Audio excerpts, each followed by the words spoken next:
Shalom, damai di hati. Kembali lagi bersama dengan saya, Pendeta Muda Maruli Pengilatan, dalam suatu program yang dirancang oleh Departemen Sekolah Sahabat Dewasa Jemaat Taman Harapan, di mana kita akan meringkaskan pelajaran-pelajaran Sekolah Sahabat Dewasa. Dan pada saat ini kita telah masuk dalam pelajaran yang ketiga, dan judul pelajaran Sekolah Sahabat kita ialah Turun-Temurun untuk selama-lamanya. Dan sebagai ayat inti dalam pelajaran Sekolah Sahabat pada saat ini terdapat dalam Kejadian pasalnya yang ke-6, ayatnya yang ke-8 yang berkata, "Tetapi Nuh mendapatkan kasih karunia di mata Tuhan." Sehubungan dengan pelajaran Sahabat ini, pada pelajaran kali ini kita akan berfokus di dalam Kejadian pasalnya yang ke-6, di mana senter dari pelajaran kali ini ditujukan secara langsung melalui kehidupan Nuh yang begitu spesial. Kenapa saya katakan spesial? Karena kesetiaan Nuh, dia dan keluarganya mendapatkan kasih karunia di mata Tuhan. Kita akan melihat beberapa poin-poin penting yang akan dibahas pada pelajaran Sahabat ini. Di antaranya ialah bagaimana apakah yang dilakukan dosa terhadap ciptaan Allah, apakah beberapa ciri sifat Nuh, unsur-unsur apakah yang tercakup dalam perjanjian dengan Nuh, dalam cara apakah kasih karunia Allah dinyatakan dalam perjanjian dengan Nuh sebelum air bah, apakah perjanjian yang Allah buat dengan manusia setelah air bah ajarkan kepada kita tentang kasihnya yang universal kepada kita. Itu adalah merupakan uraian pelajaran yang akan kita ringkaskan pada Sabat atau pada saat hari ini. Sebelum kita lanjut, marilah kita berdoa terlebih dahulu. Kita berdoa. Tuhan Yesus yang baik, berikan kami pengertian untuk mempelajari akan ringkasan pelajaran Sekolah Sahabat ini dengan baik, agar kami dapat mengertikan dengan baik. Jadilah kehendak-Mu, di dalam nama Tuhan Yesus kami berdoa dan mengucap syukur. Amin. Berbicara mengenai kehidupan Nuh, tentunya di kalangan kita sebagai orang percaya ini adalah merupakan suatu hal yang tidak asing, ya kan? Di mana kita sering mendengar Nuh sangat identik dengan perahunya, ya kan, bahteranya yang besar, yang dibangun di atas gunung dan sebagainya. Nah, untuk itulah saya akan kembali mengulas pelajaran Sekolah Sahabat kita pada saat ini. Nuh adalah merupakan sosok yang spesial dalam Kejadian pasal yang ke-6, di mana dia menanggapi perjanjian Allah dengan menyerahkan hidupnya kepada Allah dan membuka hatinya untuk kasih Allah. Perlu kita ketahui bahwa bahtera adalah simbol dari komitmen Nuh untuk mendukung perjanjian yang telah ia setujui, dan Allah membalasnya dengan menyelamatkan keluarga Nuh dari penghakiman terakhir dari dunia kuno.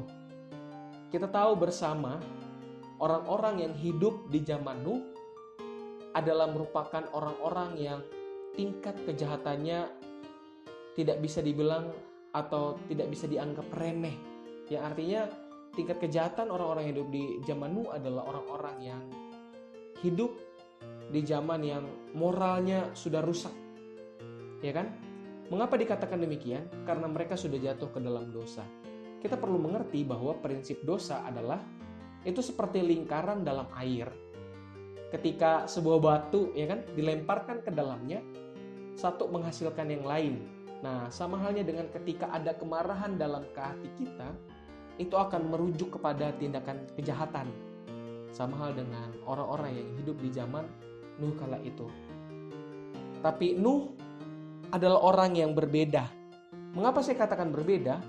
Karena Nuh di zamannya, dia adalah satu-satunya orang, salah satu orang yang hidup bergaul bersama dengan Allah.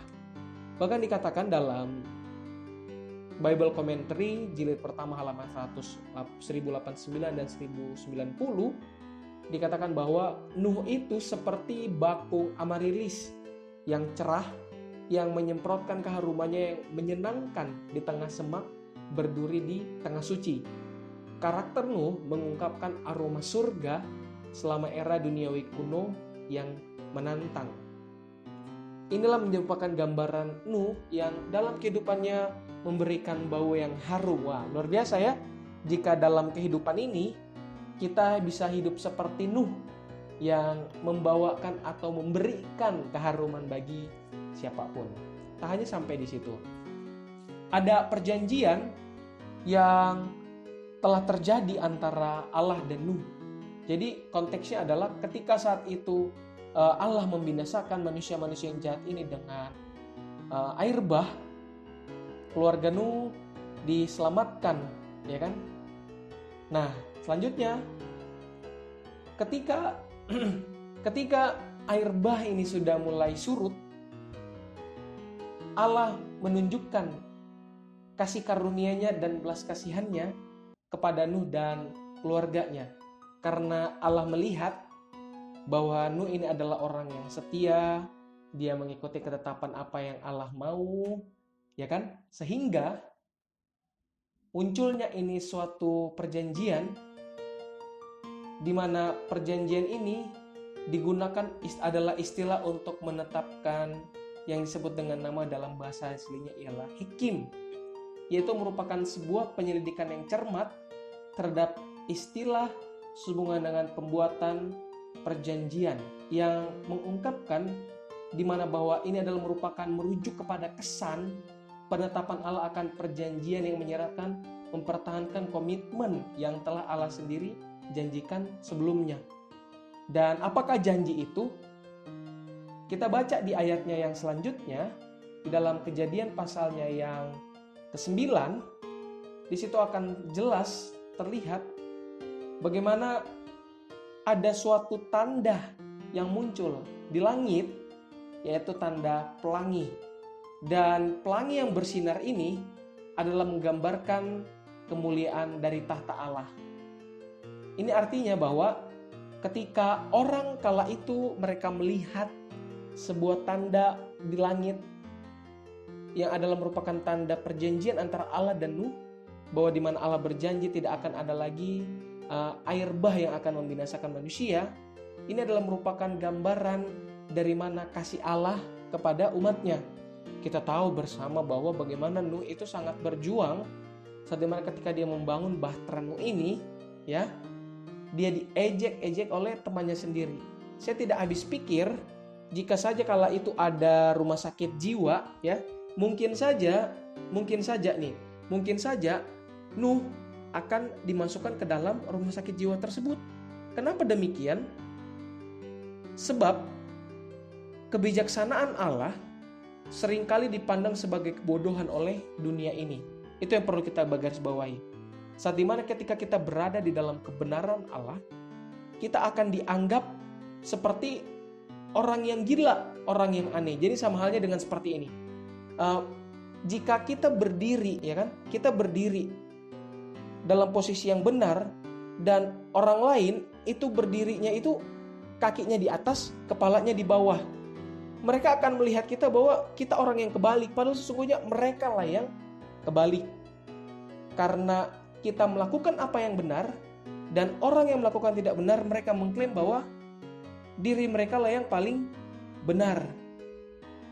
Maka daripada itulah Kejadian 7 ayatnya yang ke-23 dijelaskan bagaimana penyebutan pertama tentang umat sisa dalam kitab suci itu digambarkan di dalam keluarga Nuh ini sendiri. Kita tidak dapat mengabaikan fakta bahwa umat sisa yang selamat dari malapetaka pertama di dunia adalah orang yang beriman, dan itu terdapat di dalam keluarga Nuh, Kejadian 6 ayat 9 dan Kejadian 7 ayat 1. Karena itulah kehidupan Nuh, kehidupan peristiwa yang terjadi dalam zaman Nuh ini adalah menggambarkan sebagai jenis penghancuran pada akhir zaman. Dan tentunya pengamatan ini memiliki banyak artian yang begitu sangat luas, ya. Tuhan mau hidup kita tidak menjadi serupa dengan dunia ini seperti yang Roma 12 ayat 2 katakan. Sekalipun orang di luar sana menjadi pribadi yang tidak takut akan Tuhan, tidak setia, tapi biarlah kehidupan kita dapat memancarkan terang kasih Kristus. Dimanapun kita hidup, dimanapun kita berada, jadilah orang yang berguna. Seperti itu. Demikianlah ringkasan yang bisa saya bagikan, dan di akhir penutupan dari ringkasan ini, saya ingin membagikan dalam tulisan Ellen White di The Story of Redemption halaman 71 yang berkata demikian. Simbol pelangi di awan ini menegaskan kepercayaan dari semua makhluk dan meneguhkan keyakinan mereka dalam Allah. Karena itu adalah tanda kasih karunia dan kebaikan Allah kepada manusia, sehingga meskipun Allah telah membangkitkan untuk menghancurkan dunia dengan air bah, tetapi kasih-Nya tetap meliputi bumi. Kasih Allah itu tetap kekal sampai selama-lamanya. Kamu berharga di mata Tuhan. Lakukanlah yang terbaik untuk Tuhan, maka Tuhan akan memberikan yang terbaik bagi kehidupan kamu juga. Sama seperti Nuh, Tuhan selamatkan dia dan keluarganya. Kiranya Tuhan Yesus memberkati. Mari kita berdoa. Terima kasih Tuhan karena kami telah mempelajari ringkasan atau kami telah mengikuti, mendengar ringkasan pelajaran Sekolah Sahabat kali ini. Biarlah kehidupan kami, karakter kami dapat menggambarkan terang kasih Kristus, agar apa yang kami lakukan sama seperti perjuangan iman dari Nuh. Dia bisa hidup berbeda walaupun dunianya kala itu penuh dengan kejahatan, tapi Nuh bisa tampil beda. Adalah pengharapan yang sama ketika kami berharap dalam dunia ini kami bisa berbeda dan tidak menjadi serupa dengan dunia ini, Bapa. Inilah menjadi doa dan harapan kami. Di dalam nama Tuhan Yesus kami berdoa dan mengucap syukur. Amin.